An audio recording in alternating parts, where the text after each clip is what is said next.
इंदौर के कलेक्टर कार्यालय पर हिंदू संगठन के द्वारा प्रदर्शन किया गया है और प्रदर्शन करते हुए मुख्यमंत्री के नाम एक ज्ञापन भी सौंपा गया। ज्ञापन में मध्य प्रदेश में बेटियों के विरुद्ध संगठित षड्यंत्र यानी कि लव जिहाद पर कार्रवाई करने की मांग की गई है।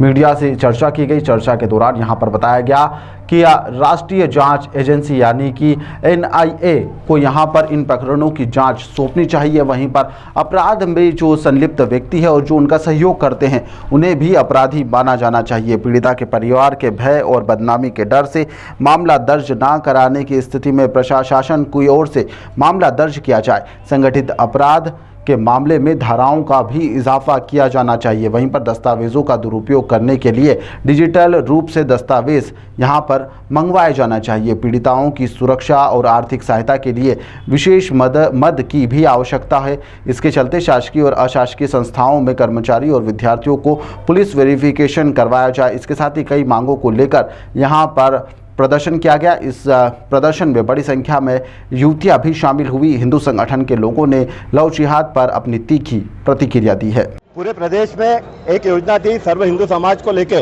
जो लव जिहाद की विभिन्न घटनाएं बार बार और संगठित रूप से भोपाल में, उज्जैन के पास बिछड़ोद में, गुना में, अलग अलग स्थानों पे संगठित रूप से लव जिहाद की कई घटनाएं हुई। लव जिहाद का जो संबंध है वो आतंकवाद से भी हमको देखने को मिला है। और इसी लव जिहाद की कभी वो लोग प्रलोभन देके, कभी उनको जो है वीडियो आदि में फंसाकर जिस प्रकार से हमारी बहनों को फंसाते हैं, कई बड़ी उम्र की महिलाओं को भी फंसा लेते हैं, उसके विरोध में आज हमने यहाँ पर जो है कलेक्टर साहब को ज्ञापन देने की योजना बनाई थी। कल कलेक्टर को सूचना दे दी गई थी। कल सूचना के बाद हमने एक प्राप्ति भी कर ली थी सूचना की, परंतु आज कलेक्टर साहब उपस्थित नहीं हुए। इससे साफ संदेश जाता है कि हिंदू समाज को कलेक्टर साहब महत्व नहीं दे रहे हैं। हमने आज उनके कार्यालय पर जो ज्ञापन है, मुख्यमंत्री के नाम पे ज्ञापन है, लव जिहाद के विरोध में ये ज्ञापन है। और पुलिस जिस प्रकार से लव जिहादियों की मदद करती है, लव जिहादियों पर त्वरित कार्रवाई नहीं करती है, उसके खिलाफ ये ज्ञापन दिया है। सर्व हिंदू समाज के जो है प्रतिनिधित्व के रूप में हम लोग यहाँ आए हैं। और आगे भी अगर लव जिहाद के खिलाफ कार्रवाई नहीं हुई और इस प्रकार से अगर अधिकारी अहंकारी रहे तो फिर हम कोई ना कोई आंदोलन करने पे बाध्य होंगे। ज्ञापन में क्या क्या मांगे रखी आपने? हमने ज्ञापन में ये मांग रखी है कि जिस प्रकार से लव जिहादियों के त्वरित कार्रवाई पुलिस नहीं करती है लव जिहादियों के खिलाफ।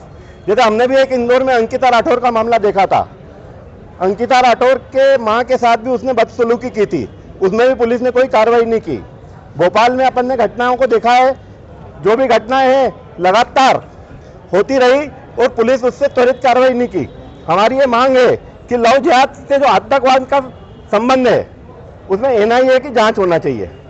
NIA उसमें जांच करे, जो एक त्वरित जांच करती है और इनके खिलाफ कार्रवाई करे सख्त से सख्त। और एक मांग ये थी कि जो लव जिहादी है उनको फांसी देना। मध्य प्रदेश में जिस तरह से लव जिहाद की घटनाएं बढ़ रही है, अलग अलग जिलों से हमें आए दिन यहाँ संदेशों से और खबर आती है, न्यूज़ चैनलों के माध्यम से किस तरीके से लव जिहाद की घटनाएं बढ़ रही है। आज उसी को देखते हुए सर्व हिंदू समाज के बैनर तले हमने आज कलेक्टर ऑफिस पे माननीय मुख्यमंत्री जी के नाम का एक ज्ञापन दिया, जिसमें हमने बताया कि लव जिहाद जैसा कानून बन तो चुका है, लेकिन उस पर कार्रवाइयाँ सख्ती से हो, क्योंकि लव जिहाद एक व्यक्तिगत करा गया अपराध नहीं है, अंतर्राष्ट्रीय साजिशों के तहत ये काम किया जा रहा है। हिंदू समाज की मातृ शक्तियों को टारगेट करके काम किया जा रहा है, उन लोगों पर प्रताड़नाएं की जाती है, उनका धर्म बदलाया जाता है। लव जिहाद एक गंभीर, हमारे वहाँ पर एक गंभीर अपराध है, उस पर कानून सख्ती से काम करे, प्रशासन उस पर ध्यान दे। इसी सब चीज़ों के लिए हमने आज ज्ञापन देने का सर्व हिंदू समाज के बैनर तले आए थे। कलेक्टर साहब की गैर मौजूदगी में आज हमने वो ज्ञापन को चस्पा किया है। चस्पा करके वो पढ़ के और इस पर कृपया कार्रवाइयाँ करें। सुमित हाइडिया।